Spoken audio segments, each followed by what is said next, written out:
Hello, everybody. Welcome to the HooperCast. Hello. Oh, you weren't talking to me. I wasn't talking to you, Dustin. Oh, sorry. But hello. Get back to it. No, it's okay. How are you? Oh, I Since you decided to I feel dejected. tell me how your day was. It was good. That's good. That's good. It's still good. That's good. Mine is too. I've got some toast. It's hardly over yet. That's something terrible could still happen. Yeah, it's a lot of bad things. Or something awesome could still happen. That's true. That's the thing about days. You never know. Yeah. That's that is a thing. We've got some stuff to talk about in the HooperCast today. Got a couple of retro reviews, got some film news, and a little handful of movies. A little grab bag of stuff. Yeah, a little grab bag. Grab sack. I mean bag. No. I don't want to play grab sack again. Do you remember in Mario Party 2, there's a mini game called Grab Bag? See, when you said, do you remember, my first impulse was, I do not. No, I do not remember. I do remember grab bag. Yes. Everybody's carrying a little bag, and you have to go up around behind them and press the A button repeatedly. Mm-hmm. And take it from them. Yep. Every now and then you'll get the gold coin. Yeah. Or the blue coin, or whatever it is. I think it was gold. What's a blue coin? I don't know. Well, there was a separate color to distinguish that you got 10 coins from that guy. You know what I mean? Which Mario Party are you referring to? The second one. I think it was gold. Or maybe... I don't remember. See, never mind. A I've blue derailed coin, the conversation. A blue coin, like a casino chip. Yeah. Or something.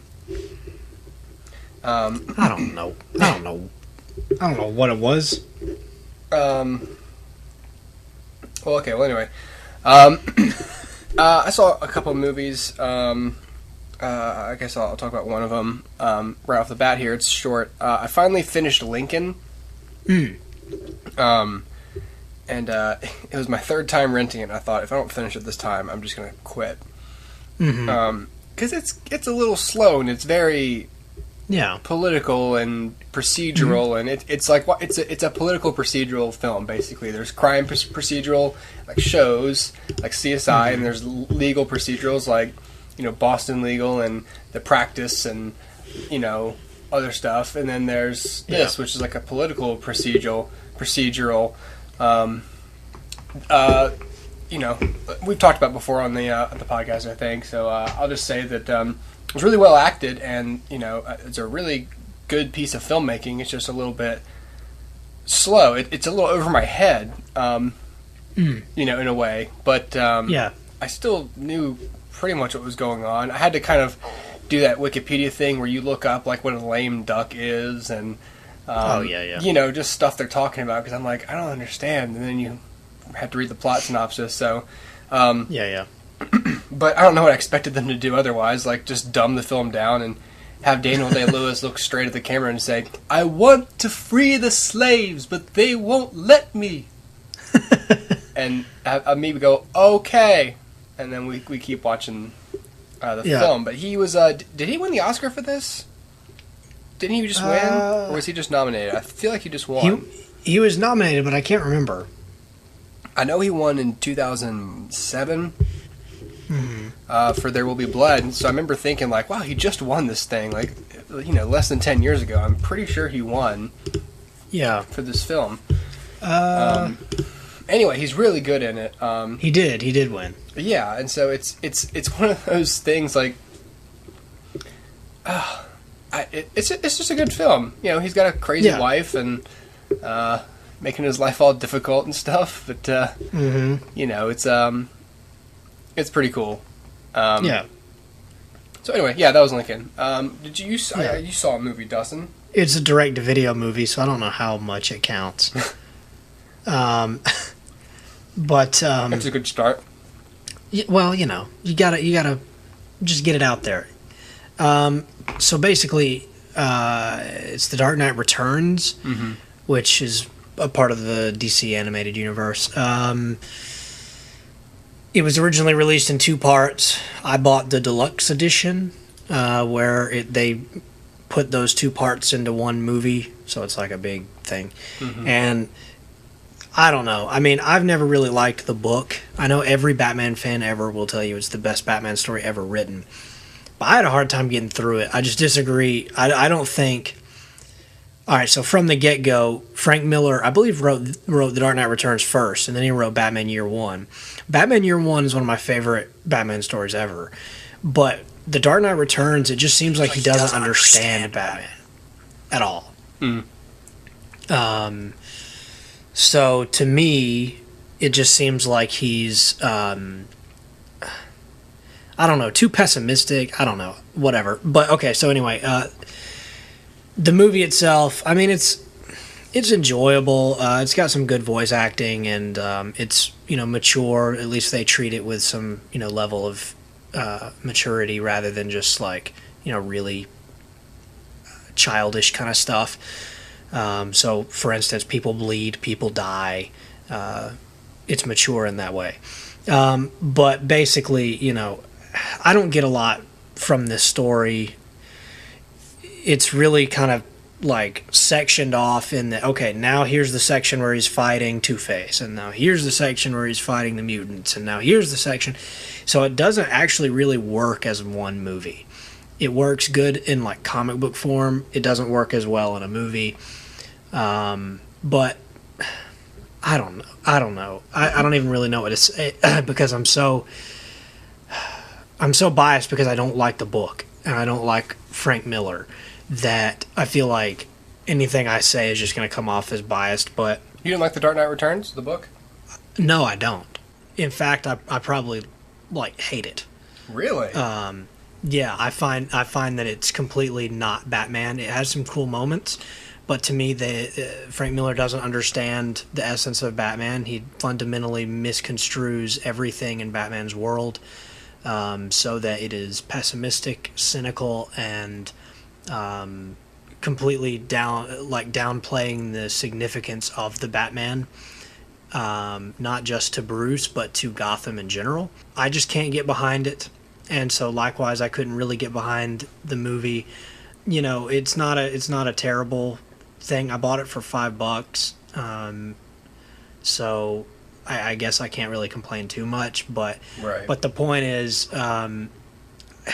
it's not one of the better entries of the DC universe.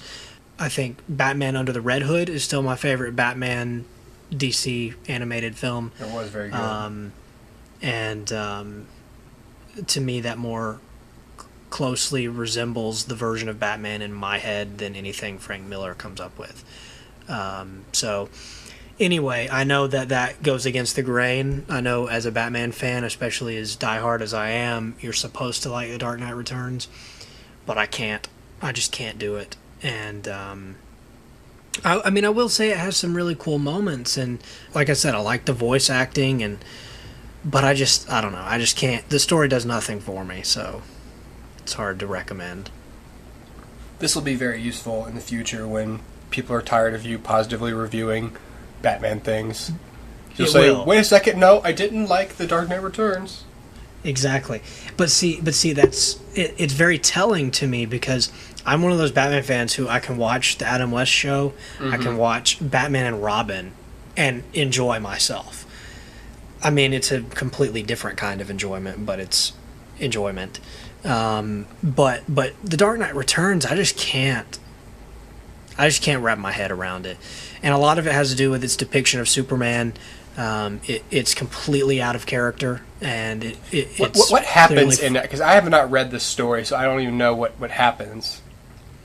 You want me to basically summarize it for you? Yeah, just essentially give me the Cliff Notes. What happens? The main arc here is that Bruce Wayne has been retired as Batman, retired from Batman for 10 years. Commissioner Gordon is retiring at the end of the week, and there's a new threat in Gotham City, a gang called the Mutants, and they just kill for fun. It's very mindless violence, and Gordon says he just doesn't understand these criminals. They're not like the criminals in the heyday. And so anyway, Bruce is living with Alfred's still alive. He's super old, but Alfred is still alive, but that's it. He's cut off communication with Dick Grayson and everyone else. and he doesn't talk to the Justice League or anything. Basically, Bruce sort of is called back into being Batman, and to fight the mutants. And then when Batman comes back, it's revealed that over the past 10 years, the Joker has basically become a vegetable. He doesn't move. People have to feed him. People have to, change his diapers, whatever. And then as soon as Batman returns, he wakes up. Oh. And starts laughing again. And so some of the stuff like that, like, I kind of like, but so anyway, so the Joker comes back and he's like, okay, I'm going to go on the biggest killing spree I can muster. And so he does, and Batman has to, fight him again. And, so there's that going on, plus the mutants. And then all of that kind of leads up also into the president sees Batman as a vigilante and says to his, chief dude, Superman, and is like, I guess he doesn't have a title. He's just Superman. And he's like, Superman, the problem is we've squashed all the heroes. Diana's living on Themyscira. Hal Jordan lives in space. Everyone's done except for you, and you work for me. So we don't want this loose cannon Batman going around. I need you to take care of it. In other words, I need you to go kill him if he won't stop being Batman. So Clark goes to visit Bruce and is like, look, if you don't quit, and Bruce is like, well, I'm not quitting. And Superman goes, well, I'm going to have to kill you then. And so then there's a big showdown between Superman and Batman. And, but that's it. I mean, I guess there's some, layers to it, some metaphors and whatnot, but that's the story. And the problem is they never bother to explain how Superman got to the point where he was willing to kill Bruce Wayne. not to mention the fact that they show Oliver Queen, who everyone thinks Superman killed, but really Superman just ripped his arm off so he couldn't shoot arrows anymore. Jesus Christ. But how Superman got to that point, I don't know. Like, Superman to me is not just strong physically, but he's, it's like about fortitude. He's strong in character, and he wouldn't just bend to the president's will. That's so against the character that I know that I cannot. It's just like the author being like, I really want them to fight. Yeah. You know what I mean? And I hate stuff like that. And so, anyway, there's all that, and there's some cool stuff. Like, okay, so Bruce is not Batman, but he keeps kind of having dreams, and Batman's talking to him like, you can't hide me, you can't get rid of me, and that kind of stuff I like. But just the general, like, pessimism about it, and I just can't get a hold of it. See, to me, I mean, I guess maybe I'm just a more optimistic kind of person in general, but to me, Bruce Wayne shouldn't be 75 years old and still having flashes of his parents' death. You know what I mean? Right. To me, that's so, like, that actually makes him crazy. That actually makes him a lunatic. To still be that tortured by that one event that happened 70 years ago. And so I just disagree with that. I think that as a character, Batman should have evolved beyond that. In my perfect world, Batman may begin being Batman because he's tortured by that, but he keeps being Batman because it's what's right and it's something he can do, and that makes him more of a hero. And then also Dick and Jason and Tim and the Robins and Batgirl and all of that, Selena Kyle, they all help him to become human again. They make him whole, where the hole that was left by his parents is filled with this family that he creates. And so, to me, I mean, that's a way more sappy, optimistic ending for the Batman, but I like that, I guess. I like that Batman has an arc where he's no longer driven by vengeance or by, torture, but this tortured past. But anyway, I don't know. Whatever. I'm getting too much into it. I didn't plan to talk about it this long, but basically, it's hard for me to recommend The Dark Knight Returns to anybody because it's pessimistic. It just seems it doesn't really offer anything new, and it's very obviously, an author pulling strings to get certain things to happen, and it doesn't flow the way that I feel it should. And the depiction of Superman is out of character, with no inclination as to how he got to that point. It's not like Lois died or cheated on him or whatever it is that drove him crazy. Right. There's no indication of any of that. Cheated so on him. Can't buy it. If she cheated on Superman, he'd probably just kill himself. Like clearly, I'm Superman. Or he'd just kill her and be like, "You're ridiculous. Who's gonna believe? You don't understand." He does it in front of a bunch of people too. Like no one's gonna believe you, and he just smashes her with a bus. Just throws a bus at her into her house. She cheats on him with Jimmy Olsen. He's like, "You gotta be kidding me." Report this. And he just lasers her in the face. It doesn't happen, but it's not immediate death either. She suffers. Yes, she suffers. Yep. Anyway, well, so there you go. Okay. Anyway, this is going to be our least popular podcast ever because of that opinion. Yeah. Sorry, guys. Sorry, Frank. If you're listening, Frank, I'm sorry. Speaking of unpopular things, I saw We're the Millers. I thought you were going to say, speaking of Frank Miller. Oh shit! That would have been way better. Oh well. Anyway, I watched We're the Millers, and I did not plan to for a long time. Yeah. I thought the trailer looked stupid, and another red flag is that my wife told me it was really funny. I was like, okay, well, it can't be true. And then I got further annoyed because people at work were like, it's really funny. I was like, shut up. And then it popped onto HBO over the weekend, and I thought, let me try it. Mm-hmm. I really liked it. Really? Yeah, I was expecting it to just be terrible. I was too. The plot of this movie, real quick, is Jason Sudeikis is like this, 30-something pot dealer. Mm. And he basically has to make a run down to Mexico to retrieve some marijuana and drive it over the border and bring it back into the United States for his, boss or whatever. Who plays his boss? Ed Helms. Ah, okay, I got you. It's funny, too. I knew it would be somebody. Yeah, it's good. And so in order to better accomplish and, to provide better cover, he assembles basically these people to pose as his family so that he won't get, because he just notices that, like, everyone helps out the people with the Winnebago. No one questions them. And he's like this, scruffy, like, long-haired loser-looking dude. And so, he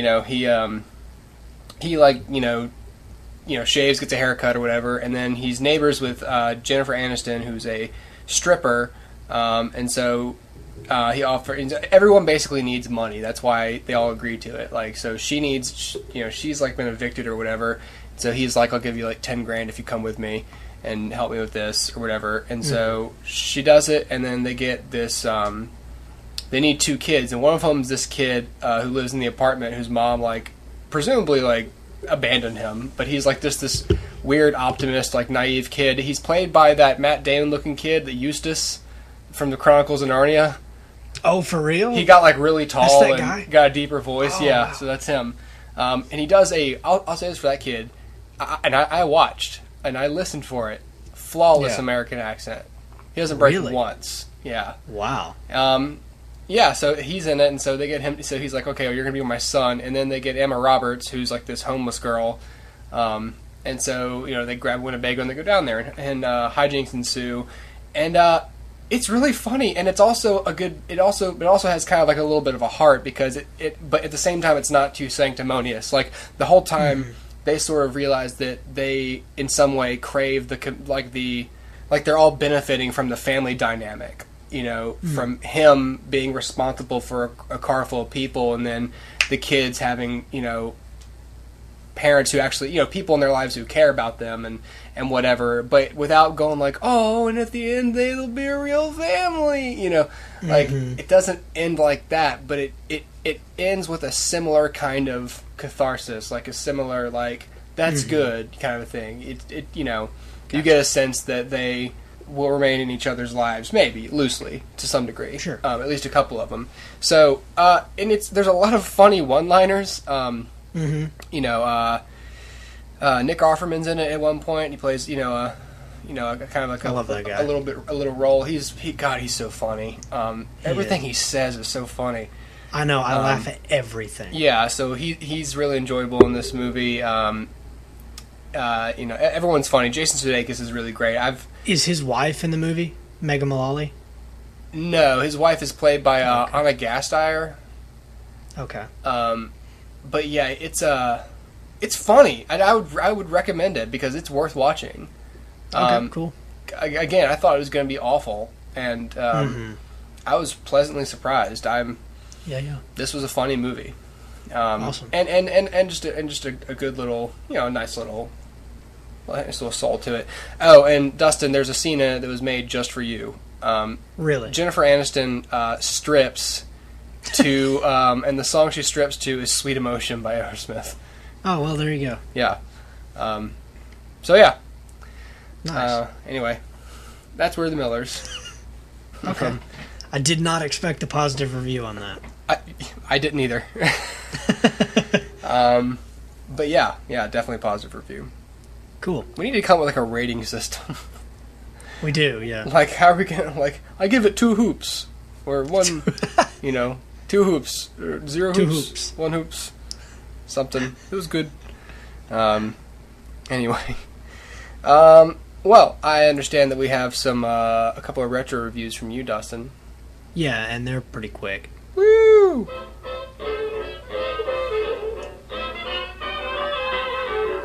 This and that was lots of fun. This and that was been through. This and that.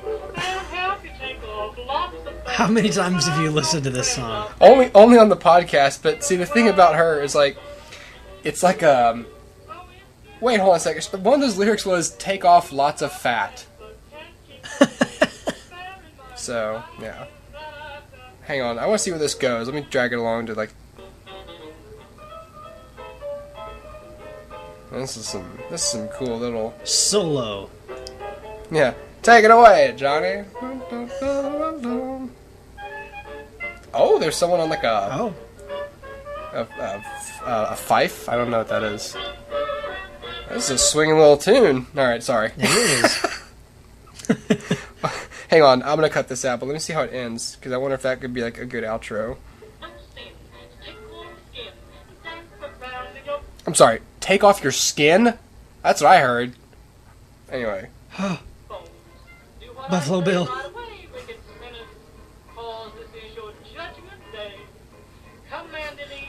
What is this song, Hooper?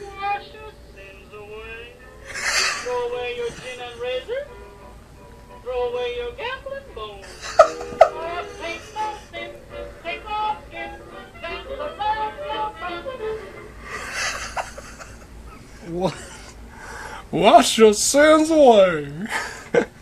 Hooper, that's a song about a murderer. This song's I don't think creepy. you realize. Yeah, it's yeah. Anyway, take off your skin. Pull your skin off your body. And then look at it. Look in a mirror. At the skin, under the skin.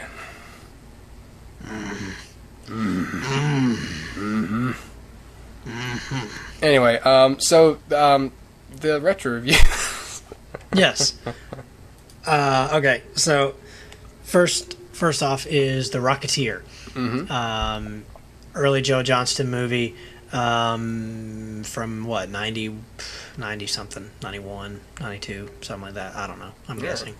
I got it from Disney Movie Awards. I'm a member of their club or whatever, and I had enough points to get this for free, along with a couple other movies, so I was pretty excited.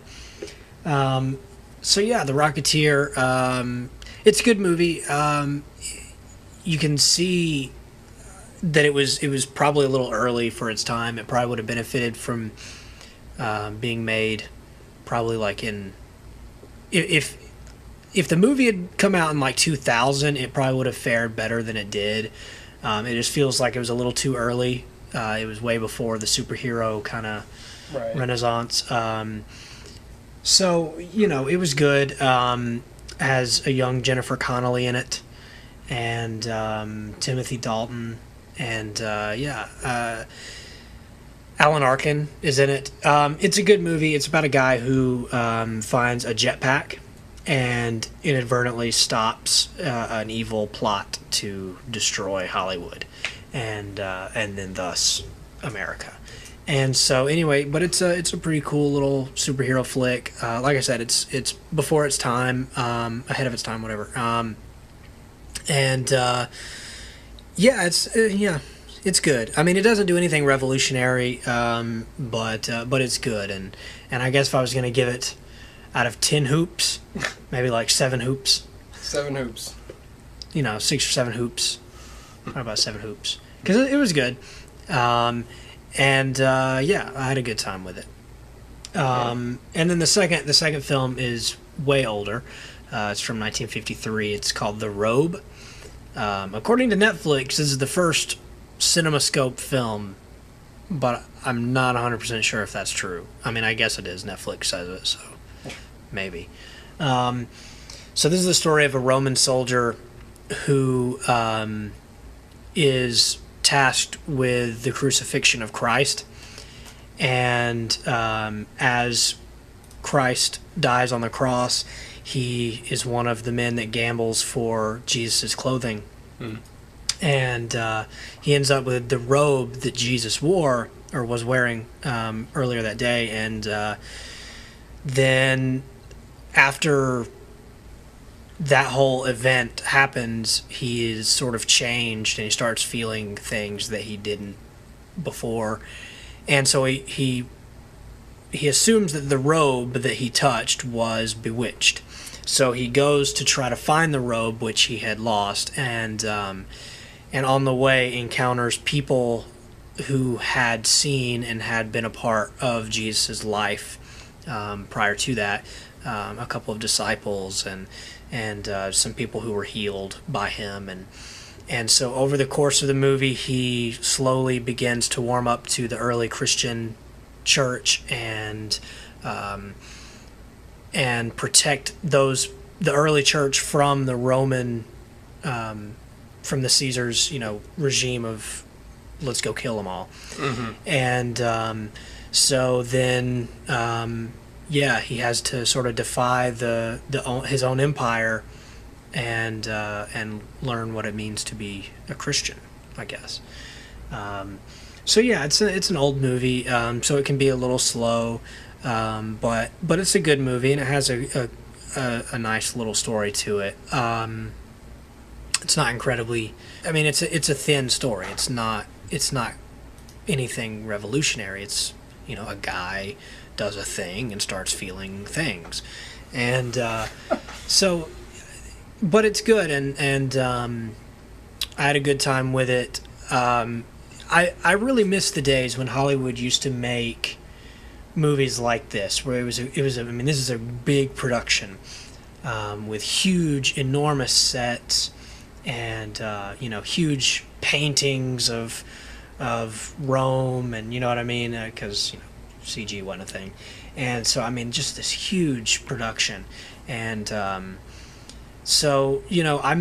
then of course obviously it has the biblical story as well, but it's sort of like a biblical story told from a different point of view, which reminds me a little bit of Ben-Hur, which I think Ben-Hur's a better movie, but The Robe's good too, and I just miss the days when Christians had a voice in Hollywood, and that Hollywood wasn't afraid to tell a story with a spiritual meaning.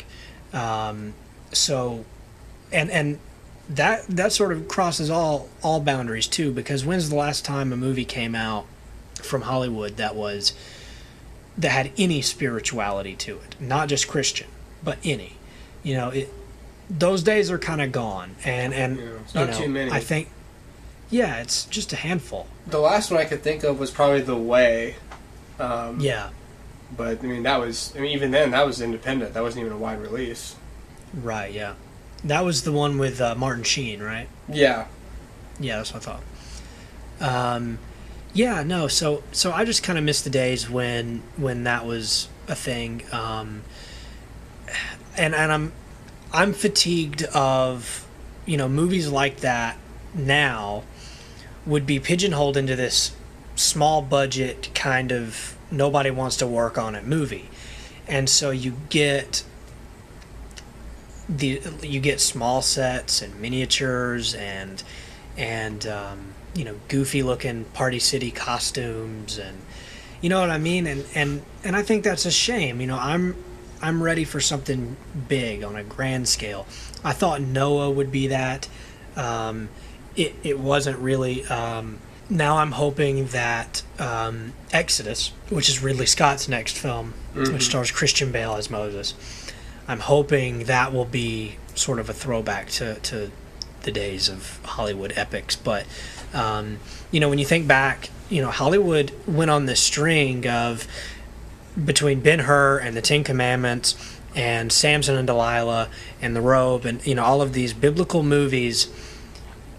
I just miss that, and I feel like Hollywood is very watered down into, okay, here's the stories you can tell, and everything is pretty much the same, and the vision behind everything is pretty much the same. And I'm ready for a change where anybody with any background can write a movie, and that movie has the chance of making it big. Because the Christian movies that are being made now are all independent movies that get, a release in the South, and that's about it. And so I'm, just ready for some more of the Robe kind of stuff. And yeah, so there you go. Well, The Passion of the Christ, that's probably the most recent big biblical film. Yeah. But before that, I can't even think of another one. But anyway, this is a nice little film, and I think it's nice to have different viewpoints and different religious beliefs represented on film. Because that's what film is. That's what art is. It's a representation of the artist's own spirituality, their own uniqueness, and and that I feel like that's missing from Hollywood these days. So there you go. Good movie. It's on Netflix Instant if you're so inclined. It's like 2 hours. All right then.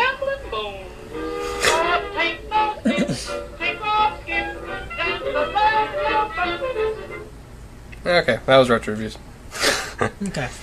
Okay, well, let's spend the rest of our time today, I guess, talking about some film news. We got a handful of stories. Well,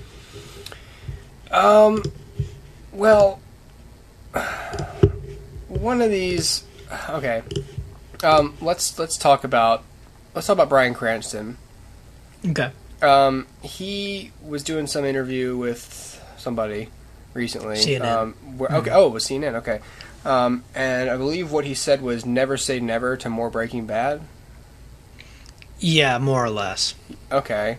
I didn't read the article. That was just because you know how I feel about these kind of things. I'm just kind of like, well, until it happens, I don't read too much about it until it happens, right. Because to me it's just okay. Well, like there's nothing to speculate about for me at least. But sure. I saw the interview. Oh yeah. I saw the interview on television, and basically the way it comes off is the interviewer, I can't remember her name, but she's a huge fan of Breaking Bad, and so she was kind of geeking out on him a little bit, and said that she was thinking that maybe since we didn't see him close his eyes, that maybe he was still alive and got taken into custody and went to the hospital and got better, and then would go crazy when he was better. And Bryan Cranston said, I don't know, or I think she said, is that possible, or something? And he goes, I don't know. You never did see the body bag zip up. And then she said, right, so I'm thinking he's still alive. Are you, or is that it? No more Walter White, no more ever. And he said, never say never. So to me, it came across very much as I'm ribbing you, like I'm poking you because I know you're a fan. Mm-hmm. And then it got picked up by all the news outlets, and they're like, "Oh, more Breaking Bad on the way." And to me, I was like, I think, obviously, to me, it was obvious he was kind of joking, and I've heard him say he will try to return to that world in Better Call Saul, in that he wants to direct some of the show. But I don't know whether we'll see him in front of the camera. But whatever. Anyway, I feel like he was joking. I don't feel like there's going to be more Breaking Bad, and I feel like if there was, it would be a step in the wrong direction. I feel like the show kind of ended, and it ended well. And while part of me would love to see another, 6 episodes of Walt being crazy and going to find Jesse and kill him or whatever it is, part of me would love that just because it's more Breaking Bad, but most of me would hate it because I feel like it's over. Mm-hmm. And they advertise it as it's over, and for it to not be over is sort of janky. So I feel like it's over. I feel like he was joking. It could end up that in 3 months they announce Breaking Bad 2, but I doubt it. But anyway. How would you feel about a sequel show? I would not like that. I mean, just in principle, I mean, like you said, it's kind of like when for a while they wanted to do a Sopranos movie, and everyone was like, "No, like the show ended. Like it would ruin the existing show to tack on something. It's just fan service, but it's sort of like this culture we've created where we give everyone exactly what they want. We give them, to a certain degree, like what was the most recent example? I believe it was, I can't remember if this was a rumor or not, but I thought it was rumored that they changed the bat suit a little bit after there was such negative public reaction to the picture of Ben Affleck in the suit. I read something. I don't think so because the reaction was generally positive for that. That's the thing. Like I thought it was mostly positive, or just people like saying, "Okay, well, okay, maybe it wasn't that. What was it? It was some other." Was it the title? Okay, everybody hates the title. It might be the title, but there was something where like someone. This makes it look like I'm making it up, and I'm not. Something happened recently to where it was either a costume or a title or like a plot, or basically like a plot element that had like this big negative backlash on the internet, and then someone came out later and said, well, they basically said, oh, well, we're thinking about tweaking some things. Like, I don't like when creators of shows listen to their audience, and that sounds bad, but you have a vision, carry it out. Right. Good shows aren't made by polling the crowd. You don't. Yeah. It's not a focus group. Focus groups hardly ever help any. Ask any director what they think of focus groups for their movie. Mostly, it's not helpful. It's just something the studio makes them do because they're worried about mathematically how to make our money back. But any of the creators and any of the team and the people who have the vision will say, I hate that process. Like it's no guarantee of a positive or of positive feedback or blah blah blah. It's just this bullshit they do to make sure their money's safe. So for people for them to say, oh, Breaking Bad is really popular, people really liked it. That's not the same thing as us saying. I think they're misinterpreting it. Or they would be if this were to happen. They would be misinterpreting it for us saying we'd like to see more of it. It's like no, that's why we have everyone that I'm talking to is done with it. Yeah, and not in a bad way. They're done with it in that I will continue to rewatch it for the rest of my life. Yeah, because it's complete now. The way that you'd reread a book, I'm going to rewatch Breaking Bad. Cranston doesn't seem, from what I've I've heard him in a few interviews, and just you can. I think most people would agree with this assessment. He's a yes and kind of dude. He's not. I don't see him being like a Robert De Niro in interviews where he kind of talks a little bit, but mostly doesn't want to keep the conversation going. So if some plucky CNN reporter who's a fan of the show is just like, hey, well, I figured this or this or this, what's he going to say? Like, listen, you dumb bitch, there's not going to be another show. Ask for something else. Like, no, he's not gonna gonna say that. He'll just, he'll engage. He seems like the kind of guy who likes to talk to people and likes to engage in them. Like, and he doesn't, and, if I'll interject a little bit of, like, a legal motivation in there, I don't think he wants to be the one who says definitively we're not doing anything else in case, something were to come up that he actually was into that no one thought of before. Like, he doesn't want to be the one giving the definitive answer. So he's just like, yeah, whatever. And then people said, oh my God, Bryan Cranston said there's going to be more Breaking Bad. Right. No, not the same thing. No. I agree. I think people are pulling it way out of context. But see, that speaks so it. well to the culture that we've created where everything is a news story. And it's really starting to aggravate me. I say everything. I mean, I don't really mean like the news. I mean like, if you read like film blogs or like, God, yeah. I don't want to name drop, but if you read the big film blogs, you'll start to see that there are articles about every little thing. Like there were like 4 articles on one website after the little video of J.J. Abrams on the set of Star Wars. Yeah. It's like, why this is awesome. And it's like, I don't stop talking about it. Yeah. And then when they announced, a couple of new cast members for Star Wars, they're like, why the racial and ethnic diversity of Star Wars is a good thing. I told you stop. that guy does that. That guy yes, I know. that I talked about last time on that website. Yeah. They're all about it, and it's just like, look, they are. No offense, but minority casting is not revolutionary, significant, or interesting to me at all. No, see, it's interesting, but it's not a news story. It's not something that needs its own thing. You're wasting your own time by writing a big story about something, and let me also point this out, that the whole point of your article is to say that this shouldn't even be a question. And then when you write the article and focus on it, you're negating your own point by making it into an issue when you're saying it shouldn't be an issue.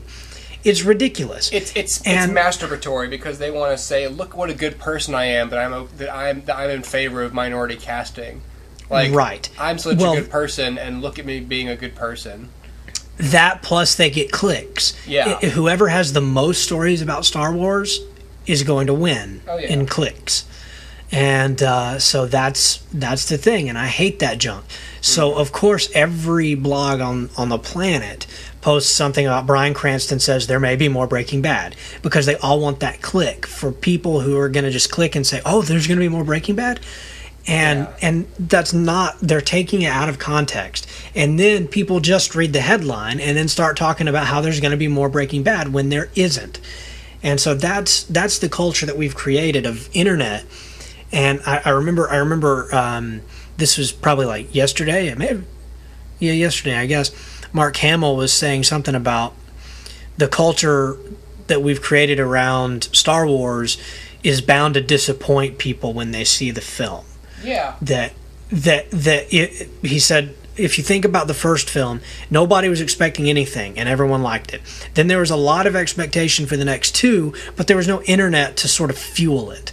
It was just, hey, we're excited, but we haven't seen 100 pictures from it, and we haven't seen 18 trailers. It was, you know what I mean? It was smaller. And then now there's so much, and everyone for the next year and a half is going to be talking about nothing but Star Wars.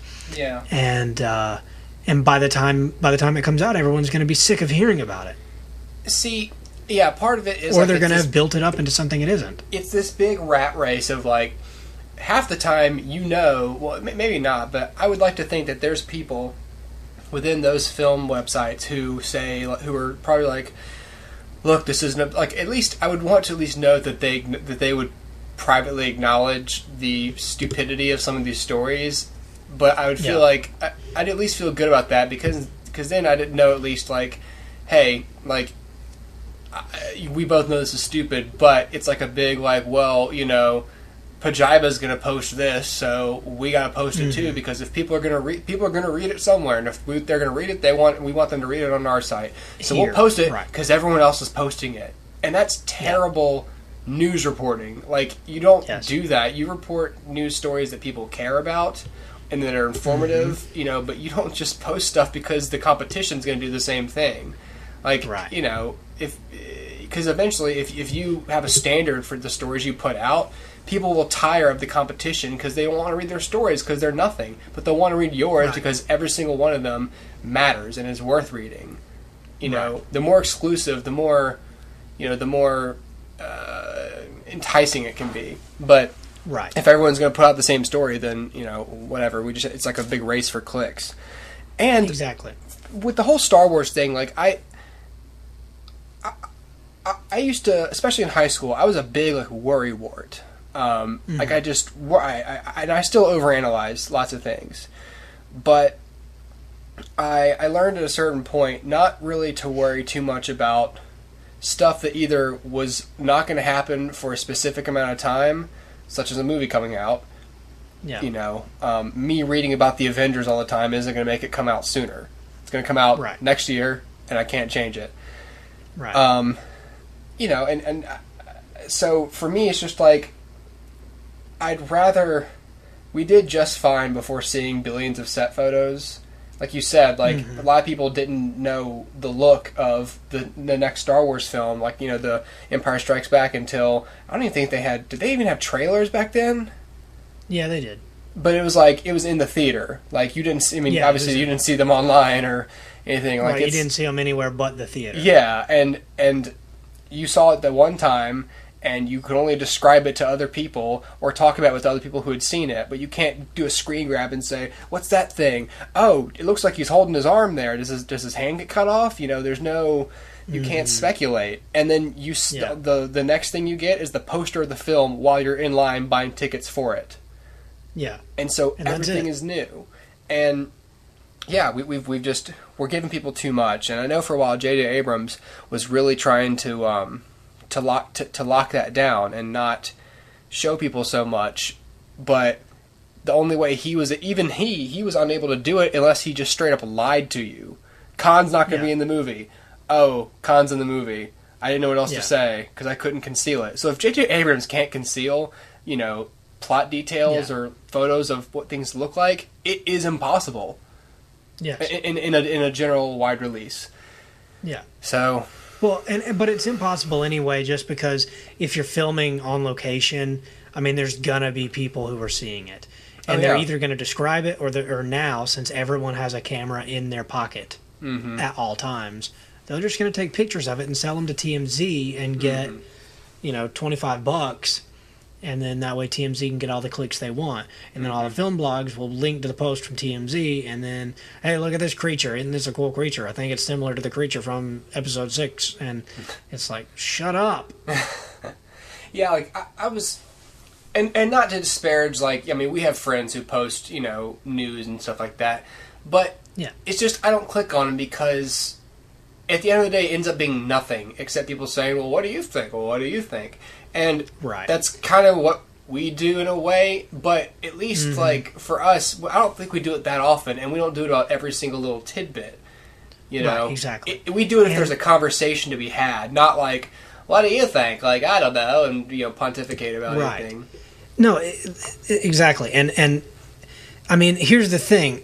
I learned my lesson, like you said, in high school. In 2006, when Superman Returns was coming out, I was literally, like, looking up everything I could find, to the point where when I saw the movie, there wasn't a lot that was new to me.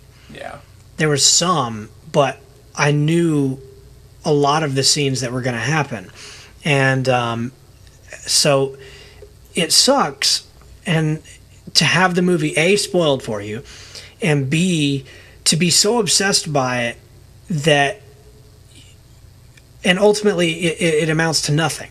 You know, it doesn't make like you said, it doesn't make the movie come out any faster. It doesn't make you any more excited, really. It just, for like a half second, you feel like, oh, and then you're back to, you know, ground zero. But so I learned in high school to stop caring so much before the movie comes out. So when Man of Steel came out, I made a very conscious effort not to watch too much. And I watched the teaser trailer, and I may have watched another trailer, but then I think they released like another trailer after that, and I didn't watch it because I was like, no, I've seen too much already. But that's all I had seen, so I went into the movie fairly fresh, and I'm now teaching myself to do that. So for Godzilla, I think they released about 3 or 4 trailers for that. I saw 2 of them. For Dawn of the Planet of the Apes, I saw the teaser, and I won't see anything else. I will refuse, because I want to go in fresh, because that's the way it used to be done. That's the way that you can be still surprised by a movie. And I find myself, as someone who studies movies and thinks about them, I find myself sometimes staring at the seams and trying to figure out how they did things and how it was shot and what it was doing. And if I've seen, a behind the scenes clip, or I've seen a trailer, it's gonna take me out of the story. So if I go in fresh and I go in clean, then all of a sudden I'm able to latch on more easily to the story. And so that's why I try to keep clean on stuff like that. But that's why I don't approve of all of this photo, video, behind the scenes, trading of knowledge. It's just, it ruins the whole experience to me. That would be like spending time backstage at like a show, like a theatrical show. It's going to take you out of it a little bit, because you're going to know the people that are playing the roles, and you're going to know their marks before you see, you know what I mean? Because you've seen their rehearsals. And so that's sort of the way that I look at this. And I'm already seeing photos from Batman vs. Superman online. And it's pissing me off, because the movie's so far out, and I'm already having to avoid things. And it aggravates me. Like, oh, look at this picture of Gal Gadot, or whatever her name is. And I'm like, I don't want to. Let me wait. The only thing I do like to see, like, beforehand, is what the people will look like in the film. Yes, like, I agree. If it's like an Iron Man film, I want to see, like, did they do anything to the suit, Yeah. But I don't want to know about plot details. Right. And I don't want to see really anything. I don't even want to see a picture from the set. Like, I don't want to know, No, me neither. I would have preferred to not know that Tony Stark's house gets attacked by a missile strike in Iron Man 3. But obviously it's in the trailer, and whatever. But like, that would have been a nice thing to not just, because then when he comes home and he's talking to Pepper, the whole time you're like, a missile's going to show up. You're anticipating that. You're not focusing on the characters, right? And that's a good point. Yeah. The anticipation of things you've already seen. Yeah. And, no, I agree with you on that. Because then it sets you up to guess when they happen. Right. And I like to see things that the artists themselves put out. So, that picture of Batman that came out a few weeks ago, that was tweeted by Zack Snyder. Yeah. I knew that was him. You know what I mean? And so he wants me to see this because it tells me something about his vision. And so I approve of stuff like that. But anyway. Yeah. What else you got? Well, I only want to do one more story. Okay. Because off the record, like, the Ant-Man thing will continue to be a thing until they pick somebody, and we can always just do the story then. Yeah, no, true. Again, it's just... long story short, people, Edgar Wright's not doing Ant-Man anymore. Him and Marvel had some creative differences, so they reportedly amicably kind of parted ways on that project. So a lot of people are disappointed, but whatever, can't do anything about it. So we'll know more when they actually pick somebody. Right. So to me, it doesn't affect anything, because I hadn't. It's a film in development. So what really is there to say except, a lot of people are really disappointed. I don't really give a shit. So yeah, me neither. Anyway, they still haven't picked anybody, so that's the news on that. Yep.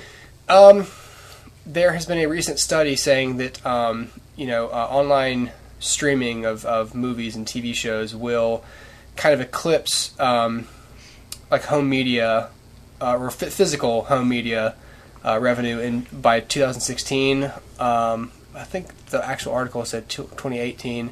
It's basically just another sign that people prefer streaming their stuff. I mean, and it's just like we're going like in a weird undulation of the amount of things we have. Like in the 50s and like I think it started in the 60s. Everything started to get real minimalist and stuff, and just these houses were like straight up, just minimalist, like clear desk space and blah blah blah. And then we started just accumulating stuff, and then like in the 90s and onward, all of our media devices got smaller. Yep. And now our phones are getting bigger again. Yep. But all of our media is getting either compact. It got more and more compact, and it's just straight up digital. Right. And so this is saying that there's going to be more and more of the revenue that people like Netflix and Amazon Prime bring in, and HBO Go and Roku, all that stuff. Like that kind of thing.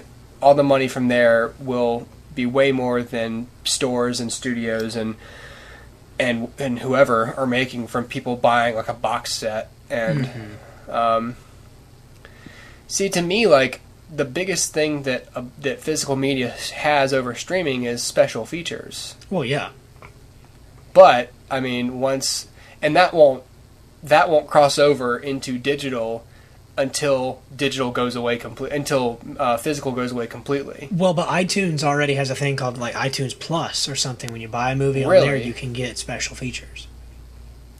See, if you can get all of them, I don't know if it's all of them, but that's the thing, because I think it'll start like in little pieces. Like you'll get the thing that matters, like that one big featurette that you won't get like, okay, now let's look at the costumes, like that whole section. But if it can have the one, that might be enough for people to start going over to things like iTunes. But I guess it would be impossible for them to get every little thing, because then that's borderline like infringement or whatever. The stuff that only the studio has, that they're not going to air on HBO as the film comes out or whatever. But that stuff they throw into there after the fact. So that won't cross over to digital, I don't think, until it's pretty much established we need to stop making DVDs because no one wants them anymore. But the question is like, but I wouldn't say most people, but I mean, the majority of people who buy DVDs at home don't watch those. They just want to watch the movie whenever they want. That's why home media exists. It doesn't exist. It's nice for us because we can watch all these little behind the scenes and these, whatevers, but and table reads and whatnot. But most people just want to watch it when they want to watch it. And if that streaming provides that, then hey. See, here's my problem with it is I'm not ready to get rid of physical for a couple of reasons. One, I like the look of it. I like having my collection on the wall. I have, some nice looking bookcases that I bought. I like having all my DVDs on there and being like, check it out. Look at all these movies that I love. The other thing is really just convenience. It's very convenient to be able to stream a movie that you've purchased. But at the same time, it is also inconvenient if you lose internet service, or you know what I mean, like let's say that they're working on your power lines or something and you lose service. You then can't stream the movie that you own. Does that make sense? In other words, there are too many problems. Like if I spend $20 and I buy Batman vs Superman digital, the question that I have is, are we talking about streaming? Because the article says streaming, which leads me to believe that I have to be connected to the internet in order to watch a thing that I own. And I don't think I should have to do that. Yeah, if we're talking about a download, that's a little different. Although I still don't think it's as convenient as people think, because then you're taking up space on some sort of a hard drive. And for as many movies as I own, I'm going to have a huge hard drive. But so streaming to me is a problem because there's too many things that could go wrong and prevent me from enjoying the things that I've already purchased. Download is okay, but there again, you lose special features and you lose the ability to, say, have a physical wall of your movies that I enjoy having. I guess, some people collect coins or little ships and bottles. I don't know. What do people collect, Hooper? Stamps. Baseballs signed by people. But I've got a bunch of movies. And so when we start going digital, this collection that I've amassed is going to be worthless, which I know it's going to be worthless anyway at some point. But the point is, it's ridiculous to me that we're trading a physical copy of something for a digital streaming of something, and the streaming isn't as reliable. And you also lose the ability to, as easily, take a movie over to a friend's house and watch it. You know what I mean? Yeah. If I go to my friend's house, I don't have to sign into junk and make sure they have certain junk downloaded so they can stream certain things and make sure they have a Netflix subscription or whatever it is. That's stupid. If I can just take the disc and be like, hey, we're watching Mission Impossible tonight, hooray, and then just put it in. You know what I mean? I don't know. Whatever. Yeah. I'm an old man. I'm torn. I like having my DVDs and stuff too, and my whole thing is just like if there's like a mass blackout. I guess you couldn't watch TV either, but if you had a generator, I guess. Yeah, but I just don't like. I don't like the idea that I need internet to watch a movie, and I don't like the notion that what if my computer breaks or gets stolen? There's all my movies gone. Yeah, or what if the site that's streaming these, like Ultraviolet or whatever, what if their servers crash? Yeah. Then everything that I've purchased is gone. Yeah, or they go out of business or something. Gone until they fix it. Yeah. But that's ridiculous. When I've got a shelf over here, and if I'm like, hey, I'd like to watch The Planet of the Apes tonight. Boom, done. It's one of those things where whenever it does happen, it won't be that bad for us, but because we'll still have amassed all the ones that matter to us, and hang on to our physical players and TVs that have an HDMI cable in them still, and we'll enjoy those until we die. But there'll be one of those things where if the TV falls over and breaks and it's like the last one in circulation that ever had those capabilities, I'll be super pissed because that will render everything else I own, useless. Right, exactly. Yeah, I don't know. It's crazy. Yeah, I guess I'm just a crotchety old man, but I'm not for it. Yeah, streaming is great. There's just too much that can go wrong. Streaming's just fine with me, but I like options. I think you want to have. I know they want to monopolize the market. They want to get rid of DVDs and they want to get rid of movie theaters because it competes with them.